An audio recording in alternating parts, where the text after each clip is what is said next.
Alright, here is the thing. Samsung just entered the mixed reality game and they are not playing around. The Galaxy XR is officially here, Samsung's answer to the Apple Vision Pro at literally half the price. I ain't gonna lie, some of what this headset does had me like, wait, Samsung actually pulled this off? Let me walk you through everything. Display and design. Let's start with what you see when you put this thing on. Dual 4K micro OLED displays running at 3552 by 3840 resolution per eye. That is 29 million pixels total more than Apple Vision Pro's 23 million. Let that sink in. Samsung is actually beating Apple on display sharpness. The field of view sits at 109 degrees, which is nearly identical to the Meta Quest 3. Refresh rate goes up to 90 Hz. The headset itself weighs 545 grams with a separate 302-gram battery pack connected by cable. Samsung split the battery from the head unit to keep the weight balanced and comfortable. There is a detachable light shield for deeper immersion and a rear dial for adjusting the fit. Pancake lenses keep everything crisp and clear.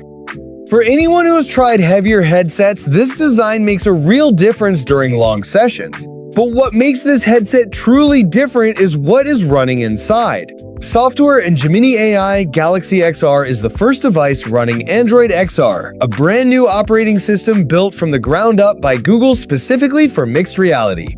That means every Android app works out of the box on this headset, but the real game changer is Gemini. Google's AI is embedded at the system level. It can see what you see, hear what you hear, and respond in natural conversation. You can ask Gemini to find a restaurant nearby while you are looking at a street in Google Maps, and it just does it.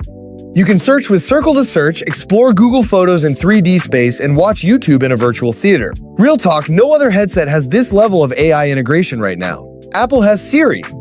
Meta has Meta AI, Samsung has Gemini, and it is not even close. Do you guys think AI is actually useful in a headset, or is it just a gimmick? I want to hear your take on this. Now the controls. Tracking and Controls Galaxy XR uses 6 cameras for inside-out tracking, plus 4 eye-tracking cameras and an iris sensor for biometric authentication. You can unlock the headset and make payments just by looking at it. Hand tracking works without controllers. You pinch, swipe, and tap in the air to navigate. But Samsung also sells dedicated motion controllers for $250 separately. These have dual joysticks, triggers, grip buttons, and face buttons just like a gaming controller. I see you Samsung giving people the option for both hand tracking and traditional controls is the right move.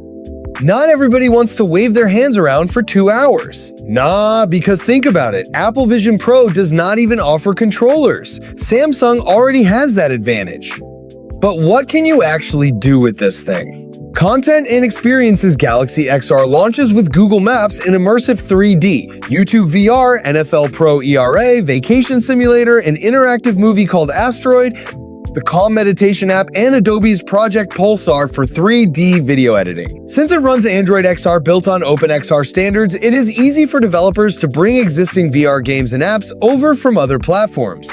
Samsung is clearly building the ecosystem, and the Explorer Pack you get with purchase includes 12 months of Google AI Pro, YouTube Premium, Google Play Pass, NBA League Pass, and more, over $1,000 in value. The content library is small right now compared to Meta Quest, but the Android Foundation means it should grow fast. Have you guys ever used a VR headset for actual productivity or just gaming? Drop it in the comments. Battery and price. The tethered battery pack gives you about 2 hours of general use or 2.5 hours of video playback. That is similar to Apple Vision Pro.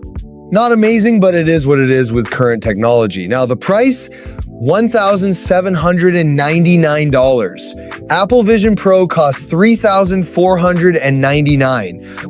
Samsung is offering arguably better display resolution, Gemini AI integration, and an open Android ecosystem for almost half the price. You can also finance it at $75 a month for 24 months.